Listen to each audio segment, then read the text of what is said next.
पूर्वी इलाकों में नेटो की बड़ी वॉर तैयारी। ये खबर देखिए आप, नेटो देशों के पूर्वी हिस्से में भेजे जाएंगे सैन्य साजो सामान। शायद कमोडोर जी जे सिंह की जो बात है उसको आप इससे जोड़ेंगे तो समझ में आएगा कि वो ये क्यों कह रहे हैं कि इस पर यूक्रेन आने वाले दिनों में भारी पड़ेगा। हजारों की संख्या में सैनिकों की तैनाती होगी।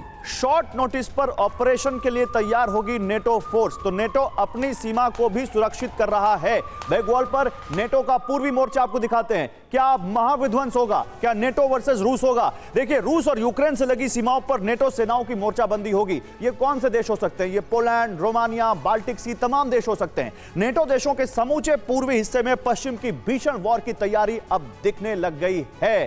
पूर्वी हिस्से में हजारों की संख्या में नेटो के सैनिक तैनात होंगे, जो है उनसे कहीं ज्यादा। नेटो को आशंका है कि जल्द ही रूस यूक्रेन से आगे हमले करेगा। नेटो देशों को अपने सैनिकों की तैनाती और ट्रेनिंग के लिए राजी किया जाएगा। इसके अलावा इन देशों को अत्याधुनिक हथियारों के मोर्चे पर लगाने के लिए अत्याधुनिक हथियारों को मोर्चे पर लगाने के लिए भी कहा जाएगा।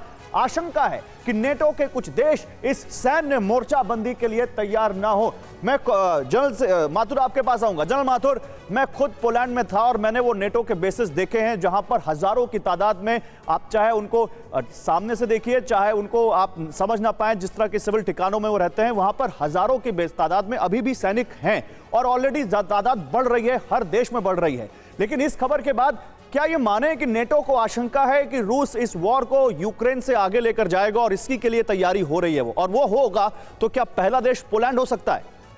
बिल्कुल गौरव, एब्सोल्युटली बैंग ऑन। ये आप मान के चलें कि यूक्रेन के पास अब मुझे नहीं लगता, मैं थोड़ा सा कमोडोर जी जे सिंह से मतभेद रखता हूं। यूक्रेन के पास कुछ भी आए, कितना भी आए, मुझे नहीं लगता कि उनके पास एक कोई भी कैपेबिलिटी है कि वो काउंटर ऑफेंसिव लॉन्च कर सके। काउंटर ऑफेंसिव में आपको 4, 5, 6 गुना ताकत चाहिए ऑन ग्राउंड, पहली बात। दूसरी बात यह है कि अब चूंकि यूक्रेन के पास वो नहीं है, तो अब निश्चित रूप से नाटो के और देशों के ऊपर खतरा बढ़ गया है। और ये खतरा बढ़ गया है तो लगता है कि पोलैंड और एक दो और कंट्री जो कि पॉलिटिक्स में है, उनके ऊपर सबसे पहले एक खतरा अगर हुआ तो आएगा। लेकिन ये एक बहुत भयंकर बात होगी और घमासान जो होगा वो फिर तो ये वर्ल्ड वॉर होगी सर। ये भयंकर बात नहीं होगी, इसके लिए तो एक ही लाइन कही जा सकती है, ये वर्ल्ड वॉर होगी और सबको उसमें आना पड़ेगा। मैं आता हूं सर आपके पास, चल रहे हैं। मैं आता हूं सर आपके पास, एक बड़ी खबर और लेकर आता हूं।